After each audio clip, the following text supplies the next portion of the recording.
Olá, seja bem-vindo ao meu canal. Eu sou o professor Dr. Alexandre Bueno, especialista em língua portuguesa, linguística e redação. E hoje o nosso assunto é muito interessante. Nós vamos falar sobre legibilidade e design em textos não literários. E aproveita, já deixa o seu like aí, se inscreve no canal. Vamos passar adiante aí a minha mensagem, levar o português de boa qualidade a mais pessoas. Isso aqui serve para concurso público, serve para quem está estudando e treinando redação para concursos, para o Enem, para vestibulares. Então me acompanha, vamos aí adiante conversar sobre legibilidade e design em textos não literários. Tá? Como que você pode usar esses elementos estilísticos para transformar os seus textos informativos em experiências envolventes e memoráveis para o leitor? Texto não deve ser apenas um instrumento seco, sem graça, para passar informações. É papel nosso, enquanto escritores, criar textos que envolvam também os leitores e que, de certa forma, pilote ou manipule suas emoções de maneira adequada, do jeito que o leitor possa construir o melhor significado sobre os textos. Então, vamos adiante. Aqui eu falo sobre o papel do estilo na escrita não literária. E as construções estilísticas, elas nos ajudam a despertar emoções e facilitar a compreensão do leitor. Quando você escreve, você está, de certa forma, pilotando o entendimento do seu leitor. Então, é interessante prestar atenção nisso, ter isso como base para poder facilitar a legibilidade do seu texto. E o uso de figuras de linguagem que ativam o hemisfério direito do cérebro contribui para melhorar a legibilidade. Vem ver isso na prática aqui comigo. Veja só, uma comparação literal versus um uso estilístico da língua. Aqui nós temos uma opção literal. De texto de jornal, texto que a gente encontra por aí nos jornais. A equipe econômica tenta proteger a reforma tributária, temendo que propostas diminuam a economia pretendida. Funciona? Está adequado? Sim, sem problema nenhum. Mas aqui nós temos uma opção estilística que tem um pouco de peso maior e ela acessa as emoções, o lado direito do cérebro de uma maneira mais direta. A equipe econômica tenta blindar a reforma tributária, temendo que propostas desidratem a economia. Então, a ideia de blindar, até coloquei aqui a imagem de um veículo blindado do Exército, para trazer para nós a questão da escolha da palavra aqui. Então, nós temos uma metáfora, na verdade duas, né? Blindar e desidratar a economia. Então, a primeira do mundo bélico, do mundo do Exército, né? E blindar seria defender, como se defende um carro blindado. Ele pode receber ataques que ainda assim ele sobrevive, ele tem aí a capacidade de resistir a ataques. E a ideia de desidratar a economia tem a ver com também uma experiência concreta de mundo, né? Quando nós desidratamos alguma coisa, pensa, por exemplo, em uma uva passa que foi desidratada, em uma ameixa desidratada, ela perde a água, ela fica ali menor em volume. Então é a mesma coisa, só que aplicado a elementos que são abstratos.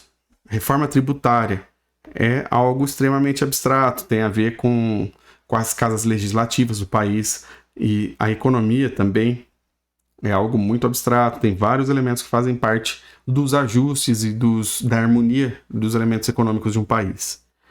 Vamos adiante aqui, e eu trago para você que o design é a união entre o prático e o belo. Lembra desse cara aqui, o iPhone? Olha só que loucura. Primeiro iPhone. Eu não me lembro exatamente o ano que ele chegou, mas foi no início dos anos 2000. E o que é a união entre o prático e o belo?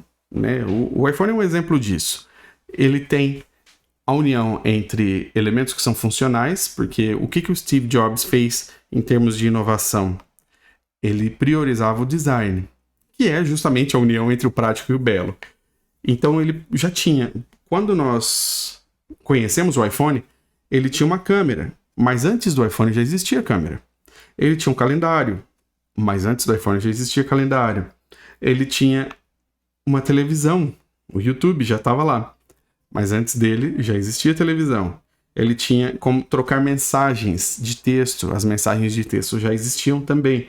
Ele tinha um navegador de internet. Ele tinha um tocador de música.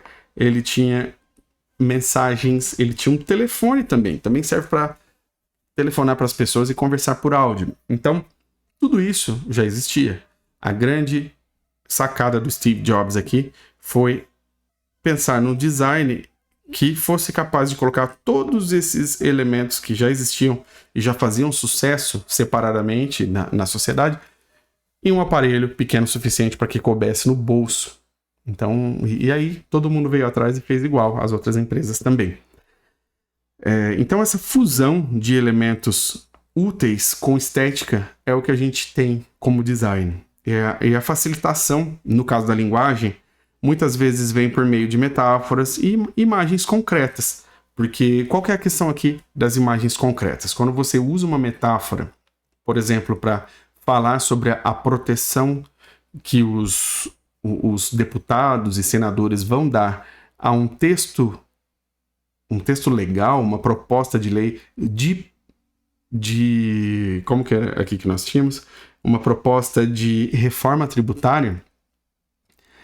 Você está falando de algo que é extremamente abstrato, que a maioria das pessoas não conhece, né? Boa parte das pessoas, aqueles que não têm muita vivência na política, não têm muita vivência em termos de economia, vão ter dificuldade de entender. Aí quando você, jornalista, escolhe falar que os deputados vão blindar, a equipe econômica tenta blindar a proposta de reforma tributária, você consegue levar isso para o mundo da guerra. E por mais que nem todos nós tenhamos vivido uma guerra, a guerra é algo concreto que nós vemos nos telejornais o tempo todo, e nós entendemos que são batalhas de vida ou morte, com ataques fatais de uma parte contra a outra, e aí a blindagem entra aí como uma figura, como uma metáfora que carrega todo esse significado e ainda carrega toda a dramaticidade que a situação coloca, né? O drama que entra com relação a isso fica mais claro e mais direto, ele é mais acessível. Eu até, dentro da minha tese de doutorado, eu criei ali um termo para explicar isso, né? Eu chamo isso de acessibilidade metafórica. Por meio de metáforas nós conseguimos deixar ideias abstratas e complexas mais acessíveis, ou acessíveis a um número mais amplo de pessoas. Aqui eu tenho a linguagem agora em textos científicos e como que ela pode se beneficiar desse tipo de uso. Então, os riscos da literalidade são os seguintes. Textos científicos são excessivamente literais e eles podem se tornar entediantes e desconectados da experiência do leitor. Não é porque o texto é científico que ele precisa ser chato, cansativo. Inclusive, nós temos aqui um exemplo da revista Nature, que eles usam full speed ahead, né? Plasma Wakefield Machines, the particle accelerators of the future, né? Os aceleradores de partícula do futuro, velocidade máxima adiante, né? Então eles quebram, trazem elementos que fazem parte da pesquisa científica, sim, a velocidade, no caso de um acelerador de partículas, mas eles destacam esse elemento que é concreto, a velocidade é uma interação de corpos com o espaço, e trazem para cá, para a capa da revista, para poder chamar mais atenção e atingir mais leitores. Benefícios do estilo. Então, incorporar elementos estilísticos torna o texto científico mais vivo e engajador para o público. Então, pode colocar. Tem muita gente que fala que não, que é proibido usar metáfora em texto científico, mas o que acontece, e isso acontece também para textos dissertativos de maneira geral, para redações de vestibular, de concurso, de Enem. Mas o problema é quando você resolve usar metáfora simplesmente para fazer um uso ornamental, para enfeitar o texto. Aí, realmente, deixa esse uso para o texto literário, para o texto poético. Quando você tem um texto objetivo, um texto informativo, ou um texto dissertativo, argumentativo, como é o caso aqui do texto científico, né, que carrega a missão de convencer o leitor daquele ponto de vista que os pesquisadores estão defendendo, O uso de metáforas aqui, ele deve ser feito com esse cuidado, com o cuidado de deixar mais acessível, deixar mais claro, ou colocar uma pitada de um pouco mais de peso em algum argumento que você está defendendo ali. Esse é o uso que é mais adequado. Então, um exemplo de uso de imagens em textos. Olha só. Cirurgiões voltavam à mesa de operação e cortavam de novo, como se participassem de um jogo de gato e rato, enquanto o câncer lentamente penetrava no corpo humano, pedaço a pedaço. E aqui é uma citação de O Imperador de Todos os Males, de Siddhartha Mukherjee, né, um autor aí da área da medicina, e ele usa figuras de linguagem para descrever a teoria de William Stewart Halsted, que defendia a cirurgia de mastectomia radical para qualquer tipo de câncer de mama.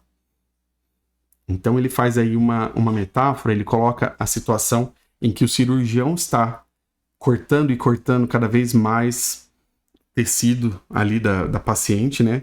Enquanto o câncer vai penetrando mais e mais no corpo. Então é algo que, é claro, não é o tempo todo que dá para fazer isso, mas dependendo do tipo de texto, para o tipo de leitor que você vai ter, é interessante ter esse recurso à mão e fazer uso dele. E o impacto do estilo no leitor. O que acontece? Do ponto de vista da transformação, estilo e narrativas transformam a experiência de leitura, deixam a leitura mais palatável, mais agradável, e o entendimento também vai aumentar, tornando os textos mais envolventes.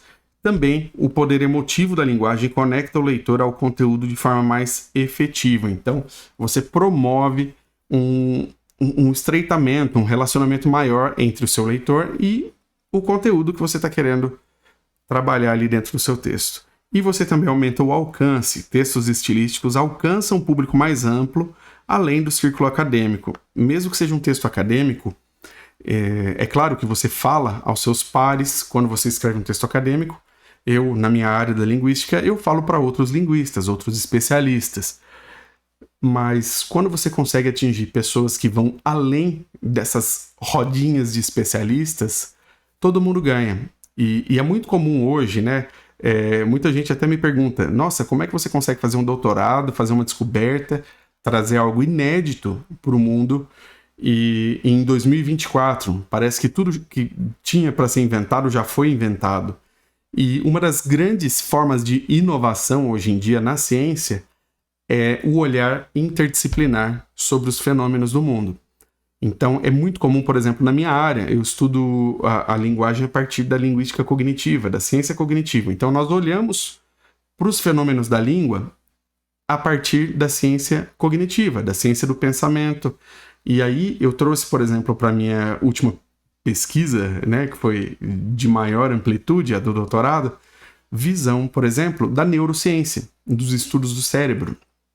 Então, eu fui lá, peguei textos de medicina e eu só consegui acessar porque os médicos que escreveram, os pesquisadores da área, escreveram de uma maneira que me permitia acessar. Eles usam muitos desses recursos que eu estou comentando aqui. Algumas áreas são mais resistentes, mas o pessoal da área médica, talvez, se não a mais antiga, mas uma das mais antigas áreas em que se começou a construir textos científicos, né?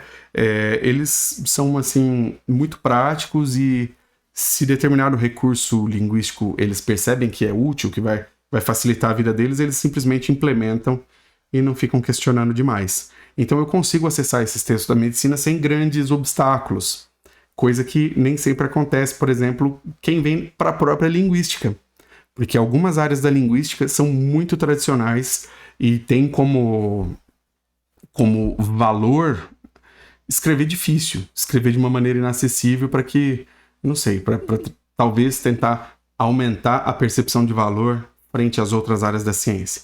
Eu não sou desse time, não. Eu gosto de escrever de uma maneira simples, direta, clara, usar esses recursos de estilo que eu estou comentando aqui para que meu texto seja acessado pelo maior número de pessoas e que elas consigam fazer o melhor proveito possível dos meus textos. E a conclusão sobre o engajamento do leitor. nós temos aqui a questão do estilo, o design e a emoção. Todos fazem parte dessa grande construção que é a escrita de um texto, que é o fruto de um processo, e todos eles têm um impacto naquilo que nós chamamos de eficácia. E a combinação de todos esses elementos potencializa a eficácia de textos não literários. Vou compartilhar aqui com você a minha referência. Eu usei aqui como referência um capítulo do meu querido mestre, professor Antônio Soares Abreu, do Pequeno Manual de Estilística do Português, O Poder de Encantar, Seduzir e Persuadir. Vou colocar aqui na descrição do vídeo um link para você baixar o capítulo, para você ler na íntegra e conhecer a referência. Tá? Essa aqui que é a cereja do bolo, é o que faz a diferença. Você tem que conhecer as referências. Tem muito conteúdo legal aí no YouTube, no Instagram, mas nem todos eles têm tanta riqueza assim. Eu faço questão de compartilhar as minhas, porque sou um professor com 20 anos de estrada, sou profissional, com mestrado, doutorado, pesquisador aqui de carteirinha, e eu preciso compartilhar sempre as referências daquilo que eu trago para vocês. Eu sou o professor Dr. Alexandre Bueno, foi um prazer ter você aqui comigo. Inscreva-se no canal, deixe o seu like, passe esse vídeo adiante e fica comigo aqui para os próximos vídeos. É um prazer ter você por aqui e nos vemos na próxima aula. Um abração, tchau, tchau, até mais!